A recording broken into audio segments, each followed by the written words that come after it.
नमस्कार, मैं doctor KC Sharma, associate professor department of geography, Babu Shobharam Rajkiya Kala महाविद्यालय अलवर। आज बीए पार्ट सेकंड कक्षा में खनिज संसाधन के बारे में हम यहाँ चर्चा करेंगे। खनिज वे प्राकृतिक पदार्थ हैं जो भूगर्भ से खनन क्रिया के द्वारा बाहर निकाले जाते हैं। खनिज प्रमुखतया प्राकृतिक और रासायनिक संयोगों के संयोग से निर्मित होते हैं। इनका निर्माण अजैव प्रक्रियाओं के द्वारा होता है। खनिजों में धात्विक खनिज मुख्यतः धातुओं के मिश्रण के रूप में पाए जाते हैं। धातुयुक्त खनिजों में धातुएं अलग अलग अनुपात में पिंड के रूप में और विभिन्न अनुपात में मिश्रित रूप में पाए जाते हैं। खनिजों में धातुओं की मात्रा के अनुसार इनका दोहन किया जाता है। कम धातु संपन्न खनिजों का दोहन करने में अत्यधिक परिश्रम और अधिक खर्चा होता है।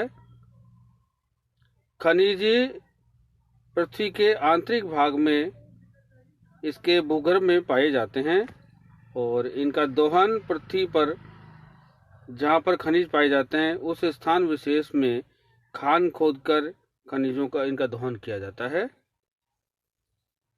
खनिजों के उत्पादन जिस स्थान विशेष पर किया जाता है उसे हम खान कहते हैं।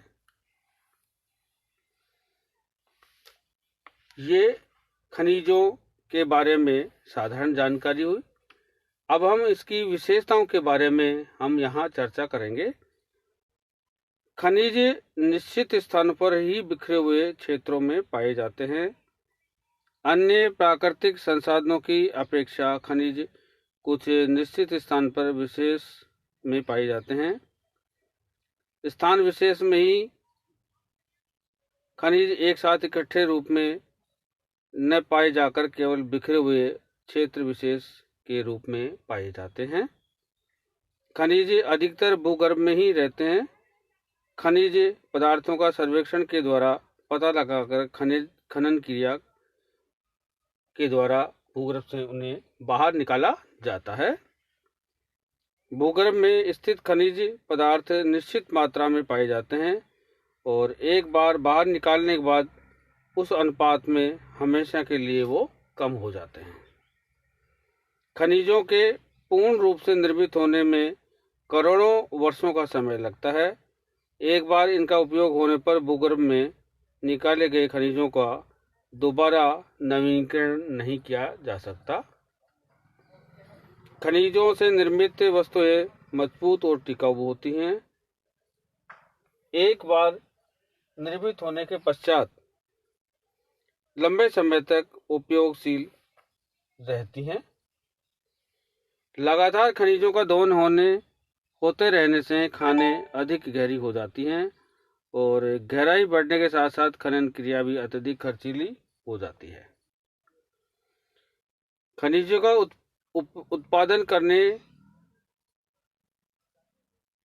उत्पादन इनके उपयोग और बाजार में इनकी मांग के कम या अधिक होने के अनुसार घटता और बढ़ता रहता है। अब हम खनिजों के प्रकारों के बारे में देखेंगे। अब तक उपयोग में लिए जाने वाले खनिजों की संख्या लगभग 1600 है, लेकिन इनमें से लगभग 200 खनिजों का ही उपयोग और व्यावसायिक और औद्योगिक रूप में किया जाता है। मुख्य रूप से खनिजों को 3 भागों में विभक्त किया जाता है। पहला धात्विक खनिज, मेटेलिक मिनरल्स, जिनमें लोहा, तांबा, जस्ता, सीसा, टिन, टंगस्टन, कोबाल्ट, एल्युमिनियम ये खनिज प्रमुख रूप से आते हैं। दूसरा अधात्विक खनिज, नॉन मेटेलिक मिनरल्स, उर्वरक खनिज, रत्न या मणि, अभ्रक, नमक और भूद्रव इसमें सम्मिलित होते हैं। और तीसरा खनिज ईंधन, मिनरल फ्यूल्स, कोयला, पेट्रोलियम और प्राकृतिक गैस। सबसे पहले हम लौह अयस्क या लौह खनिज के बारे में हम बात करेंगे। भूपटल के संगठन में लोहे का अंश 5% पाया जाता है। इसका उपयोग प्रागैतिहासिक काल से ही होता आया है और अब वर्तमान में उपयोग में विभिन्नता के आधार पर यह अधिक महत्वपूर्ण हो गया है, क्योंकि वर्तमान समय में काम आने वाले छोटे से छोटे यंत्र से लेकर औद्योगिक इकाइयों में चलने वाली बड़ी बड़ी मशीनें और यातायात का साधन आदि सभी वस्तुएं लोहे से ही निर्मित होती हैं। भूगर्भ से निकाला गया लोहा अशुद्ध होता है। इसमें एल्यूमिना, चूना, मैग्नीशिया, सेल खड़ी, गंधक, टाइटेनियम, आर्सेनिक, तांबा, फास्फोरस और अपद्रव्य मिले हुए होते हैं।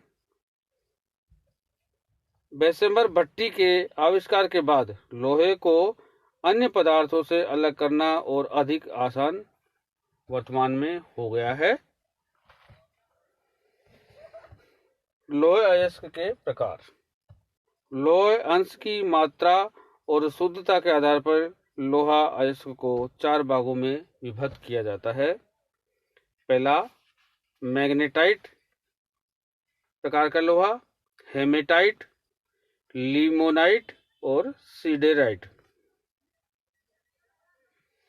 मैग्नेटाइट पहला प्रकार, इसके अंतर्गत लोहांश की मात्रा 70% तक पाई जाती है। इसका रंग काला होता है। आग्नेय या कायांतरित सेलों की शिराओं में मिलता है। मैग्नेटाइट लोहे अयस्क में लोहे के साथ ऑक्सीजन की मात्रा के मिश्रण के कारण इसमें चुंबकीय गुण पाया जाता है। इस प्रकार के जमावों को लोडस्टोन कहते हैं।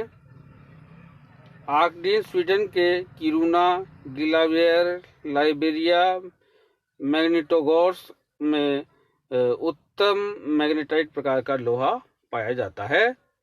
दूसरे प्रकार का लोहा हेमेटाइट। हेमेटाइट में लोहांश की मात्रा 50 से 65% तक पाई जाती है।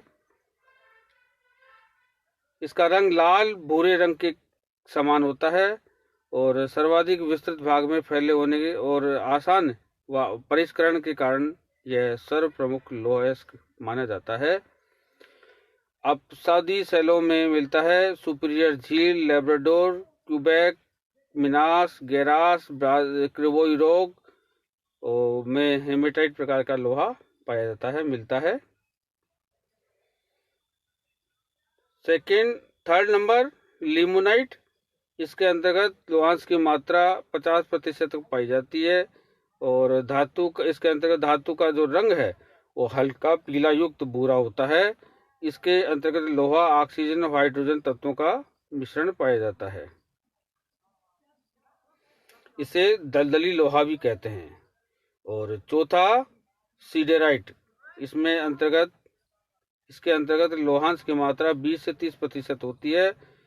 इसका निर्माण लोहे और कार्बन के मिश्रण से होता है। सिडेराइट धातु का रंग धूसर राख आश ग्रे के समान होता है। अधिकांश सिडेराइट जमाव जुरासिक काल के ही